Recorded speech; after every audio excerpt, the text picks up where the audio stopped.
Bernard. Bernard, there he is.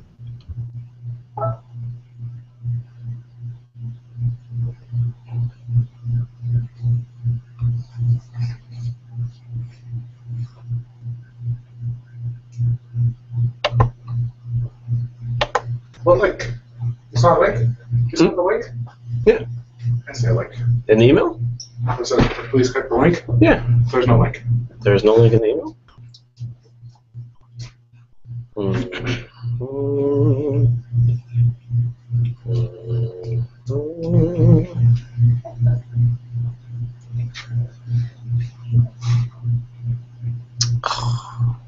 course, there's no link, Marcus. I cannot make jobs without PLCs. Alright, your PLCs are the Orbcom guys. For the 2 sites. That's who we're meeting, right? The technicians from Orcom? So we have point of contacts, and then the other PLC comes from Sam. Okay. That's what I'm saying. I'm going to have to. I called Sam earlier. He has not called me back yet, so he's probably waiting for the call at 2 o'clock. I'll call for 2 o'clock. No. He's traveling. Okay. But you can make jobs for everybody else. Yeah. Just not Harrisburg. Right. And I don't know who the technicians. I know who's coming for KP, but I do not know who is coming for. Right here. Marcus, who's coming for Key. where? All right, what do you need? What questions you got? The technicians. from HUD for the new locations. places? Harris. Well, we have to find out about Harrisburg. No, you said you don't know what tech it is for Harrisburg? Yes, Harrisburg. Harrisburg, PA. I don't know off the top of my head. It's on my board now. Just give me 1 second. Okay, I can go. Send her to go look at your board in your office. Oh. Go look at the board on the inside of his office. Yes. And then all you'll need is the POC for Harrisburg. Just email Sam for that. I still don't have a call from Joshua Winford. I got in touch with Melvin. He's going to the library, but the library does not have a front-facing camera on the computer. His phone doesn't. He doesn't have a company phone. He has an iPhone. iPhone to work. And will? Yeah. Okay. I don't have some poor kids in the library. He was already on his way to the library. It's YouTube. Have you use his phone? But yeah, you shouldn't be doing all types of audio stuff at the library. Yeah, no. Unless they give him those old nasty headphones. With the phone peeking out of the thing. Yeah.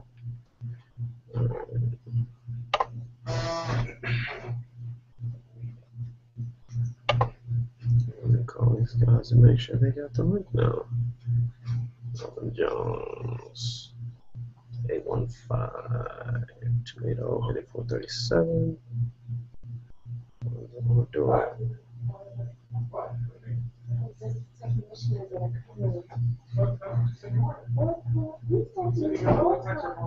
So I know our text, but I was sending an email. Let me see. What's it called?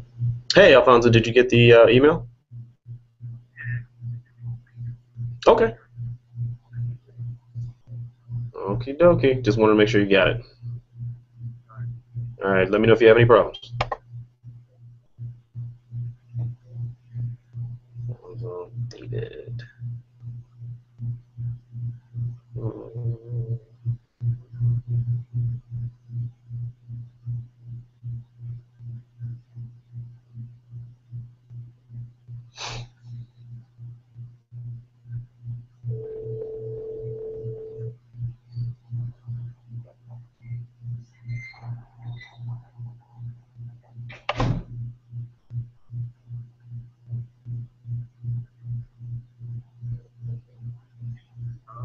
Hey, Melvin, how you doing?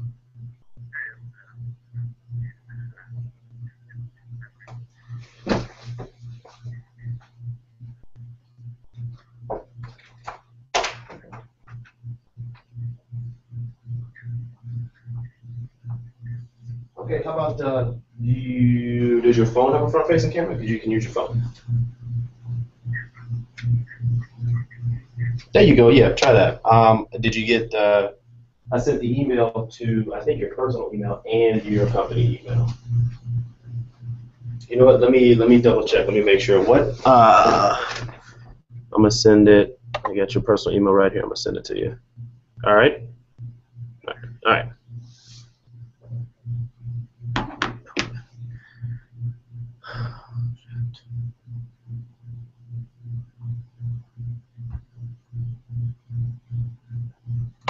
Pose.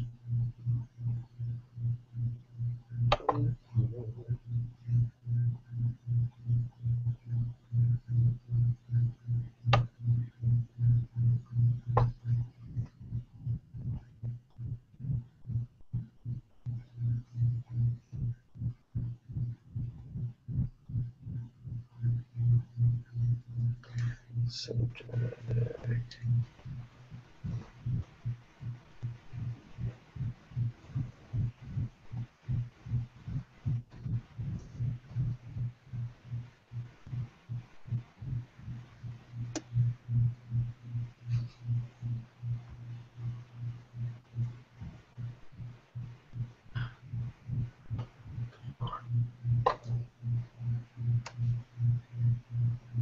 Give me a thumbs up if you can hear me, Yosef.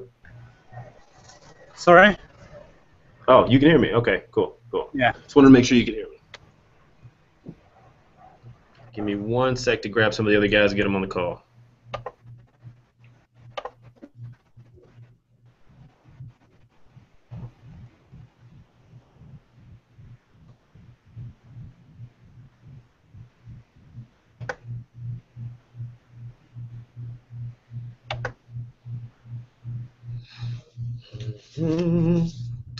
You did.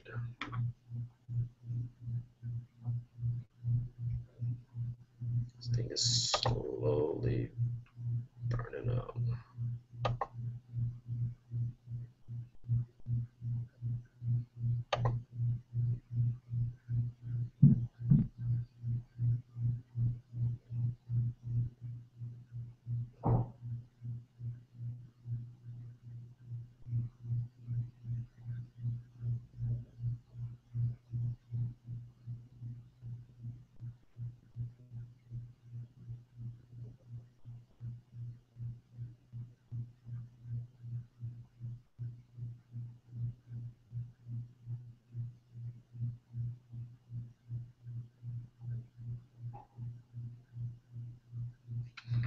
David.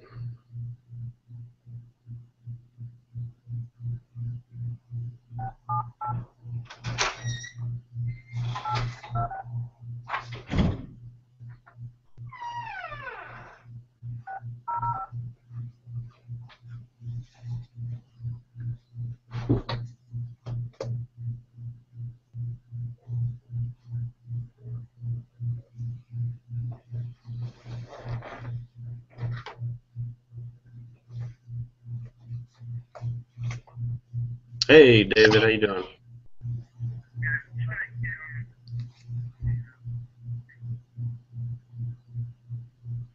What'd you say? Yeah. Ah, I see you. I see you. Okay. All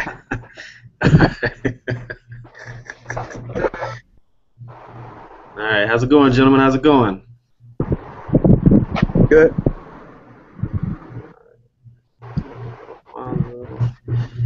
Give me 1 second to get one more guy on it. We'll be all good. Hmm? 653. Huh? Is that Alfonso too? No, Caesar. Yeah, I called Alfonso. He was like, yeah, I've been with you guys since March. And I was like, Right. oh. Well, you know.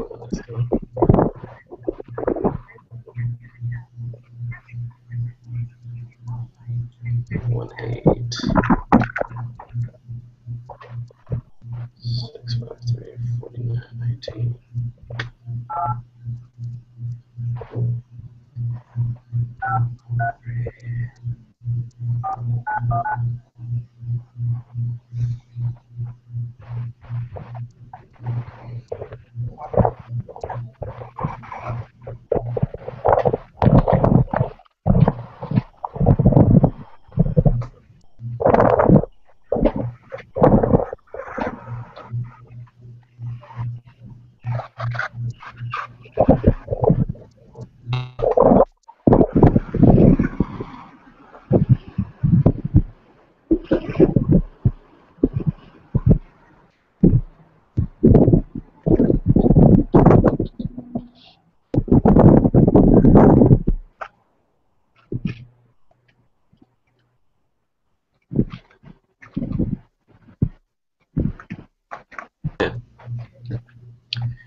All right, guys, I don't want to prolong this too much. First off, good morning, hello. Some of you it's morning, some of you it's not morning. My name is Marcus Simmons. I'm one of the directors here at Low Voltage. And I just wanted to extend a welcome with you guys coming on board here. We're very excited and we want to set you guys off on the right foot. And any questions you have, just raise your hand or speak up. Everybody can, I can see everybody. Everybody can see each other. We can hear you. So if you have any questions, just speak up. We're going to introduce you to Charette. You'll be normally interfacing with her throughout the Hub project. I'll leave her introduction up to her to tell you what she does and how you guys will be interacting with her. So without further ado, here is Miss Charette. Hi, everyone. Nice to meet you guys. So basically, I'm just going to run through like a typical day of what your Hub experience will be like while you're on site. Just want to make sure that you have a clear understanding of, what to expect. Of course, your first day will not will probably not be a typical day. But, you know, do some preparation for you as prepared as possible for this. So when you arrive on site to your location, the first thing that I'll need from you at the beginning of the day is a picture of your site, your staged area, and what it looks like. And that will include how many containers you have, and I'll also need the container numbers.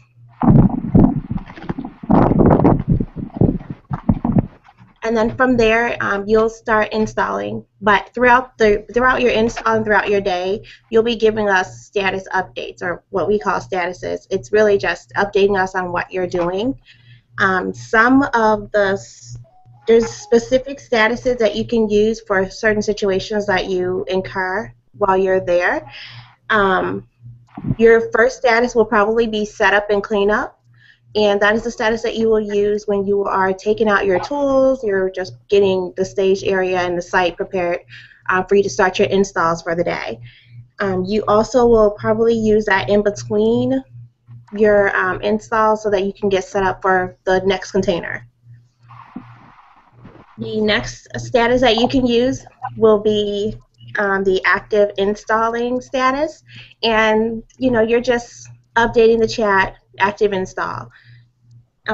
You'll need to post a picture of the container as well as a picture of the serial number that you will see of the devices you'll be installing. And that will allow us to know which container you're working on, and also if you run into instances where you need help during the verification process, it'll allow us to help you from our desktops as well. Once you're done installing the GPS device onto the container, you'll have to use the portal to do the verification part, just to make sure that it was installed properly and that ORBCOMM and Hub are receiving a signal from the antenna piece of the GPS system that you're installing. That will allow them to track the containers. So that's very important to make sure that when you're in the portal, the GPS signal is being received and that you receive a verification pass.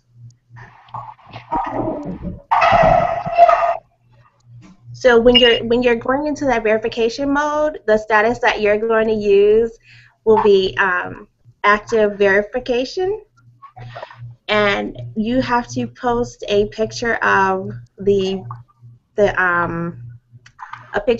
portal screen that you'll have on your phone, so that we know that you are active verifying. And it tells us also, there's a date stamp on there and a time stamp that tells us what time you're starting.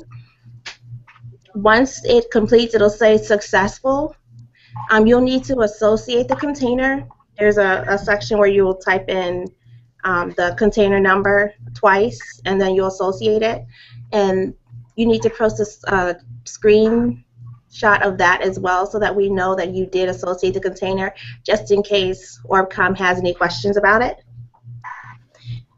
If it is not successful and you get a fail code, then you'll have to start what we call active troubleshooting. That is your next status that you would go into. And during that time, you'll have to call customer service. You'll get the number if you don't have it already. And they will guide you through troubleshooting the GPS system to make sure that, just to go through and pinpoint what is wrong so that they can get a signal. And once you do that, they will handle the association part of the container and the GPS serial number. So they'll handle that for you. They'll tell you it passed. So you'll type in verification successful per the customer service representative's name. So successful per Mike would be just fine. Once that is done, they'll also give you a case number.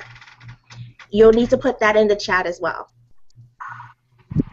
So once that's done, you'll go into your cleanup. Your cleanup status, you'll put that you're cleaning up. You'll put everything together, put the tape on there. You'll send pictures of the work that you did during the installation, and then you'll close everything up. If it needs a document box, you'll add the document box as well. Give pictures of that. Just cleaning up and putting, taking everything out of the container that you need for your next install, and then you'll move on to your next container and start setting up there. So then your status would change to setup from there. And then that's pretty much what you'll be doing the whole day. We do have a minimum container expectation of 6. So you are expected to install 6 containers as long as there's no issues like container availability delays, or which I'll get to in a moment, delays that sometimes you run into. So on a typical normal day that is going perfect and awesome the way they should, you will be able to install 6 containers. Sometimes, like I mentioned, there are delays that occur. Some of those delays can be due to the site not having containers readily staged and available for you. If that happens, we need to know right away, because ORBCOMM only gives us a window of 15 minutes to notify them that you've run out of containers. But even more importantly, we have to be proactive in this part of the process so that they can get you containers as soon as possible.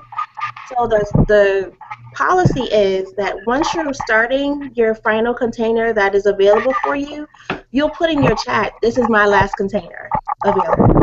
That will let us know that we need to reach out to ORBCOMM and try to get you containers before you're done with the one you're installing.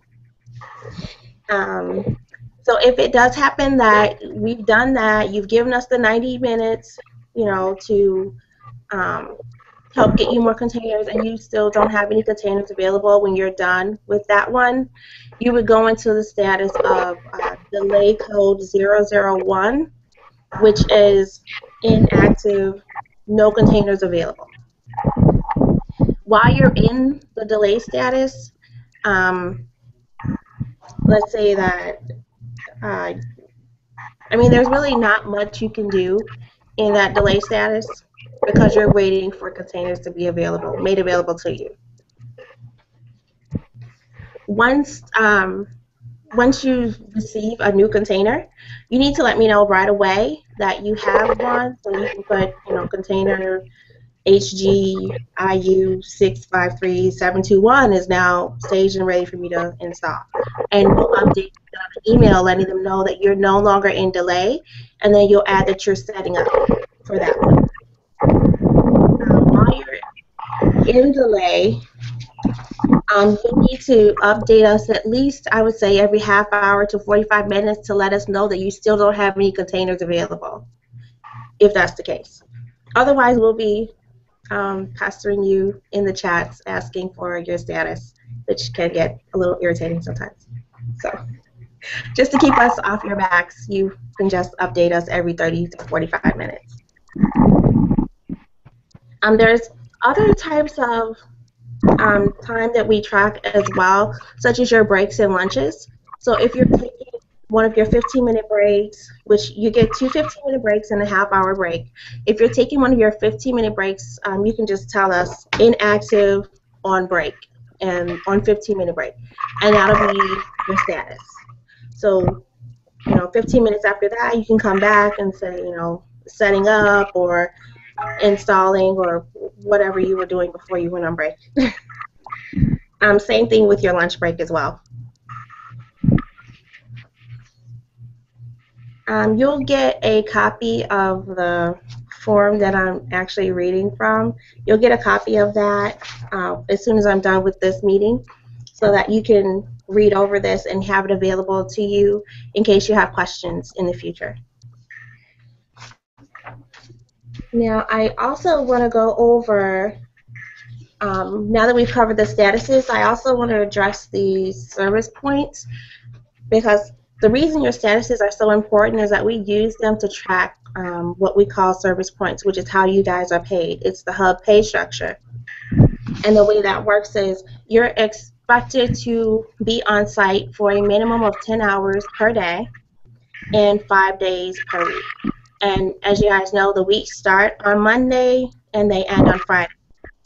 During those 5 days or 50 hours, you are expected to have a minimum of 30 service points.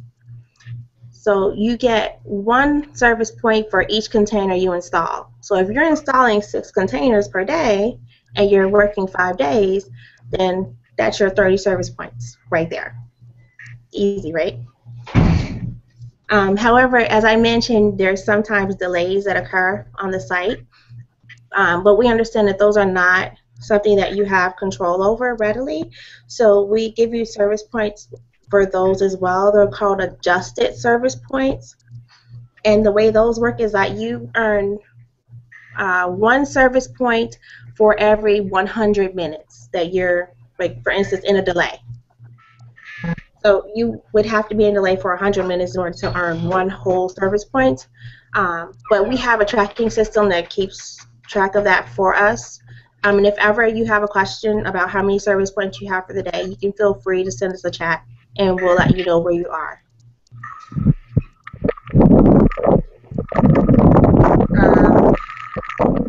I just want to reiterate that it's really important that you keep us updated on what you're doing, because obviously we're not able to be there with you to know what's going on and if you're running into any trouble. And if you ever have a question about any particular status that you're supposed to be in, feel free to put that in the installer chat, and we'll respond to you as quickly as possible to help make sure that you're updating properly. So I already addressed the standard service points, which are your containers, your container counts, 1 per container, and then the adjusted service points, which are 1 point for every 100 minutes that you're on delay. And then we have negative service points, and the way those work is that they are the times that you're spending, like, on break or on your lunches, on your breaks or your lunch. And those are accrued by the 100, the same as adjusted service points, where it's like you get 1 point for every 100 minutes. So you're allowed 3 points of NSP time, negative service points.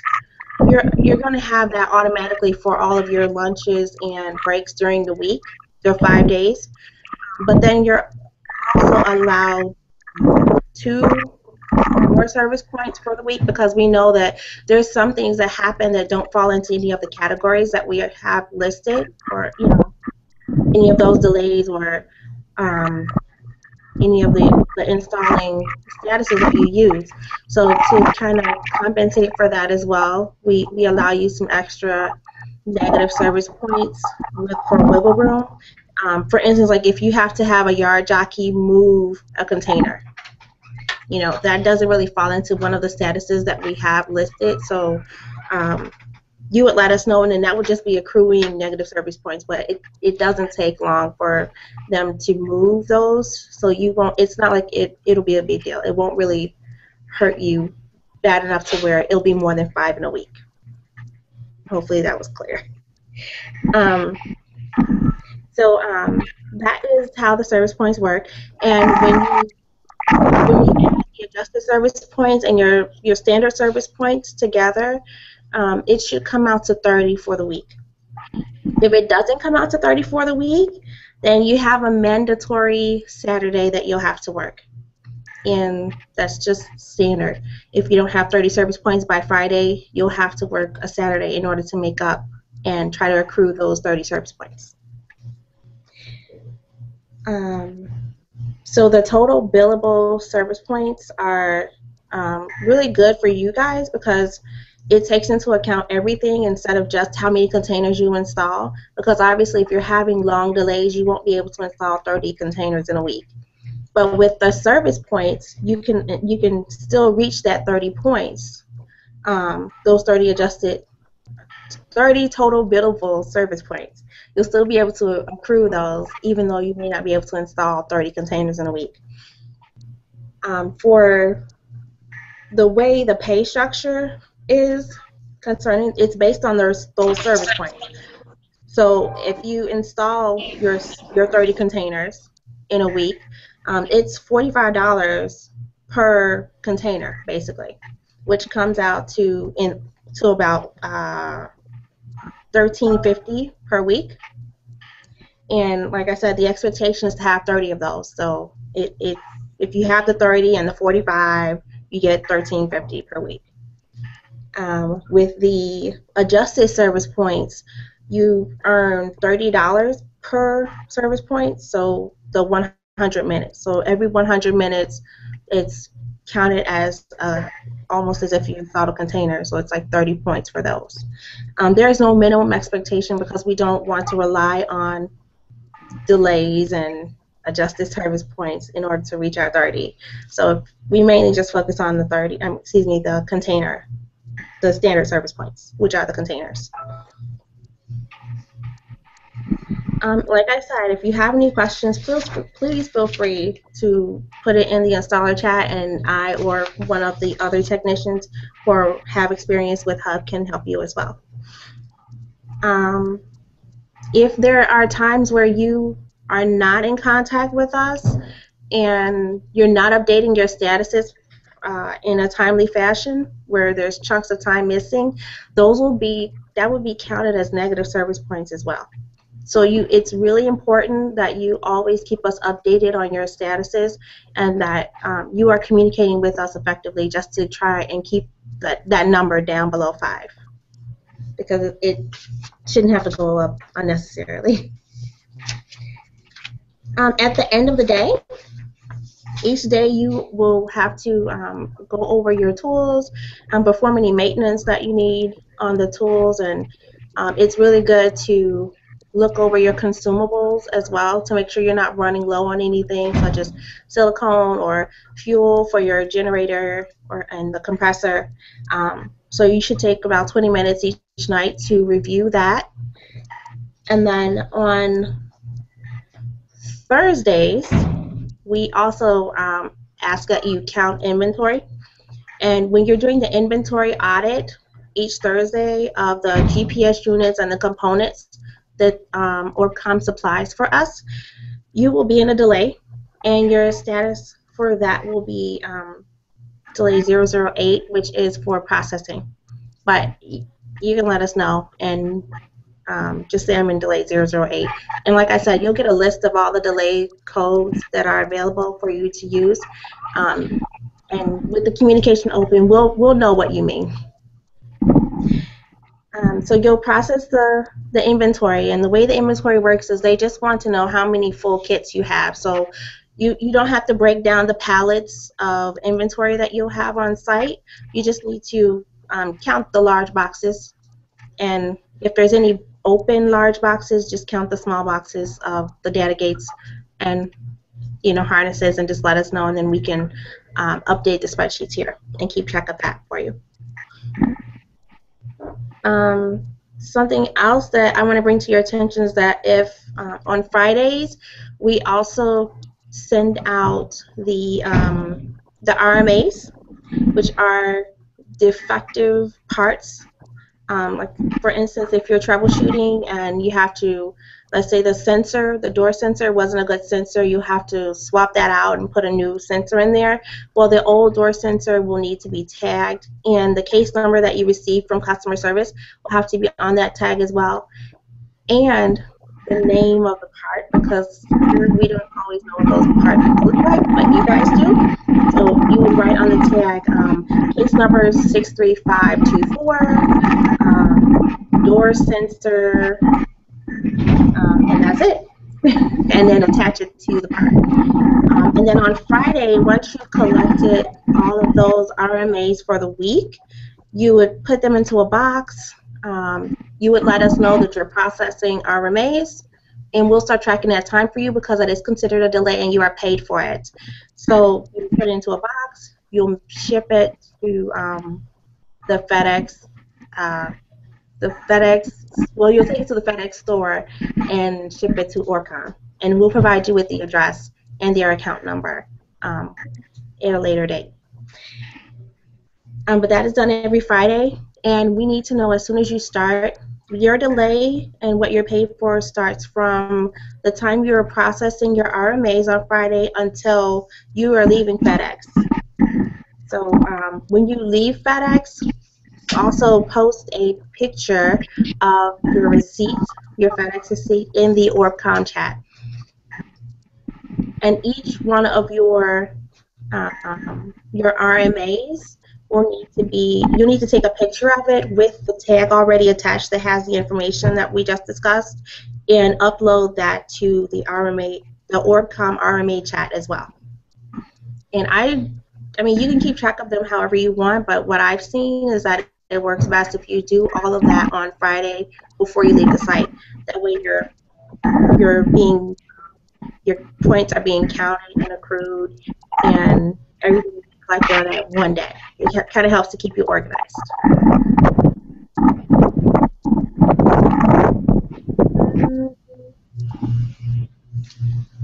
And I think from an administrative standpoint, that's pretty much it. Do any of you have any questions?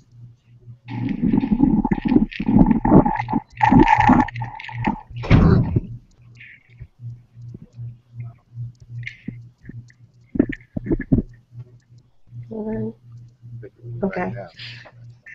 Okay, so at the end of the day, when you're done, you'll have to close the site, and that you'll probably be in cleanup status at that point.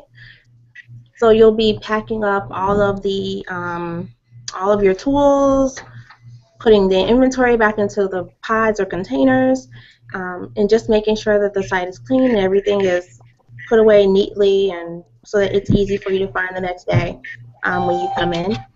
And then you'll have to update us and let us know that you'll say end of day, so that we know that the site is closed and everything is done, and we'll stop your day at that time. Anyone have any questions or any clarification on anything? I got started today, so I kind of missed some of the presentation. So the location would be where, you said? Can you repeat that? Well, I said I got a little late. So I'm where the location.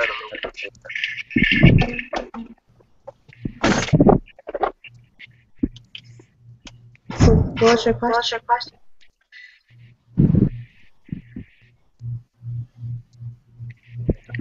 Well, I was just pretty concerned about where the location of the job site is.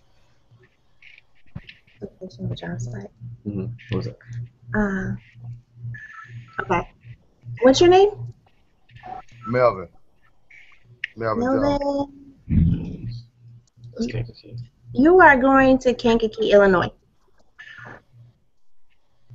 Yeah, I'm pretty sure of that, but I was just trying to specific, job site for as far as the address.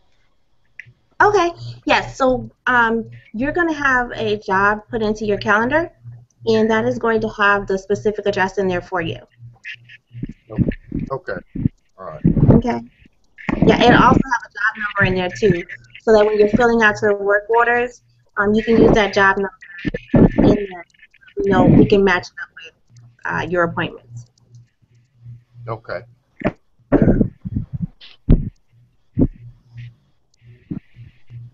Anybody else?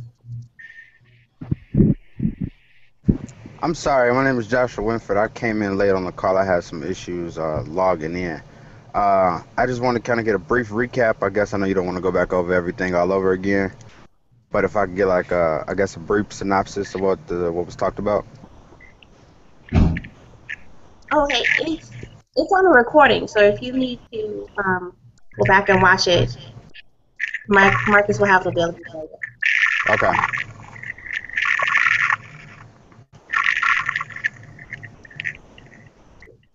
Anyone else?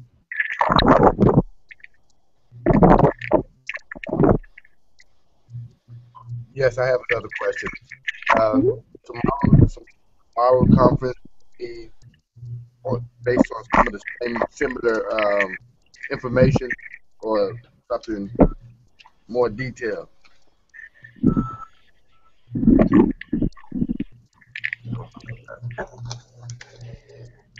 I'll answer that for you. Tomorrow's going to be covering policies and procedures, general tech stuff that you need to know, for low voltage. So it's not going to be this per se. It's going to be more of, low voltage policies, low voltage procedures, and things like that. Does that answer your question? Yes, it does. All right. Okay. So, does anybody have any more questions for Charette before I introduce the next individual that's going to speak to you guys? No, not at this time. All right. Okay, we certainly appreciate Charette for taking time out of her very busy schedule to come put you guys in the know. And as she indicated, this entire session is recorded, and you guys have access to that, the video and the audio, for anything you guys might need. And I'll provide that to you shortly after we get off the call here. Next individual I want to introduce to you guys is Bernard Charles. He's worked with low voltage for some time. He's a level 4 technician, and he's currently back off of vacation. I know his mic is on mute. I don't know if you can hear me, but you there, Bernard? Oh, yes, I am. Hello, Mark. All right. So he's going to talk to you guys a little bit about a few different things, what it means to be, a hub technician at low voltage, and just kind of more granular in the day-to-day to you guys. So, without much further ado, Charles or Bernard, sorry. Thank you. So, hello, everybody. Welcome to the team. And I am Bernard Charles. I handle the technical management side of the Hub Group project. Very excited to see all you guys on the call. There's a lot of good information going to be disseminated to you, and hope you guys are ready to carry the torch and run away with it. Being a Hub Tech employee is demanding. Not only do you have the physical aspects of completing the task at hand, you also have to stay in close and plentiful communication with the rest of the team. Updating statuses, reporting issues on site. Basically, everything that you're doing has to be relayed in some sort of fashion so we can bill accurately, pay you accurately, and update our clients and customers as to what you're doing on site. Due to the tremendous progress we've had with our team so far, we're opening up new sites, which creates new opportunities for you all to join us. And we just have to keep that momentum going. So everybody, if you haven't already, please mute your phones. There'll become a time when you can ask me questions, and then you can come off mute.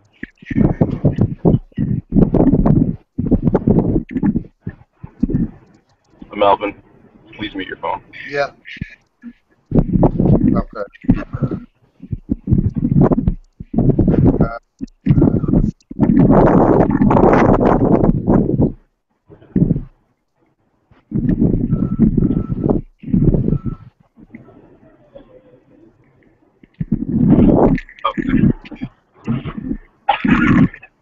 Once you click on the picture, you'll see the icon for muting. Please do it.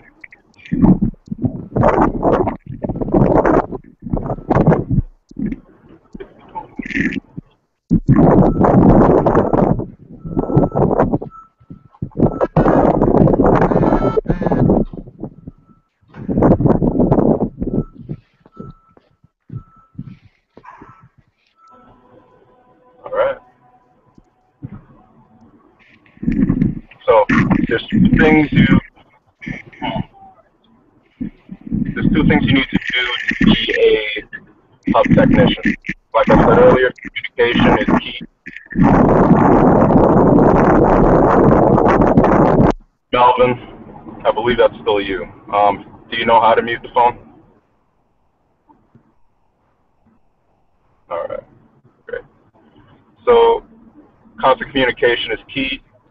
there shouldn't be a time when you're not able to reach out to Sharette or the rest of us to update your statuses.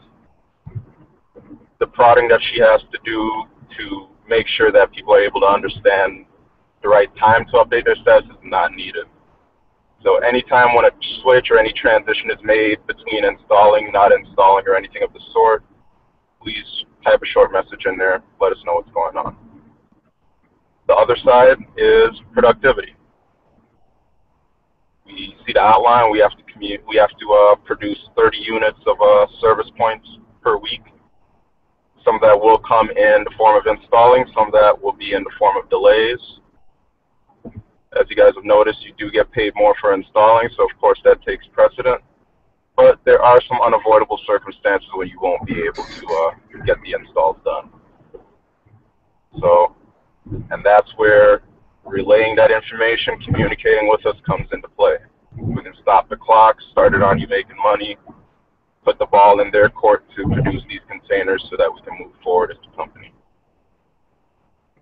Also want to note, you guys will be the only ones on site sometimes, so making sure that everything is taken care of is key.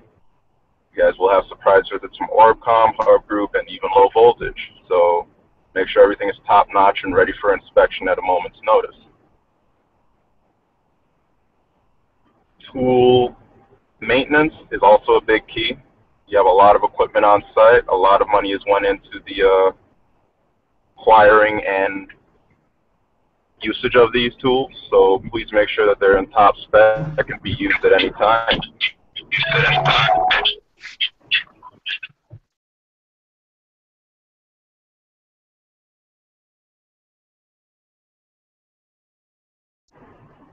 I'll try to keep this brief, but I believe I touched on all the points I needed to. Does anybody have any questions for me?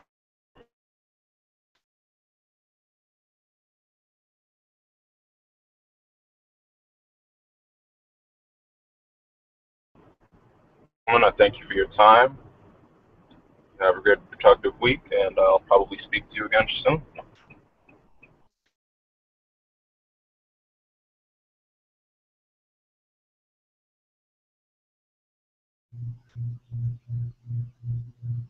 All right. I appreciate that, Bernard. Does anybody have any questions for Bernard? Okay. Jeremy, did you want to follow up with anything?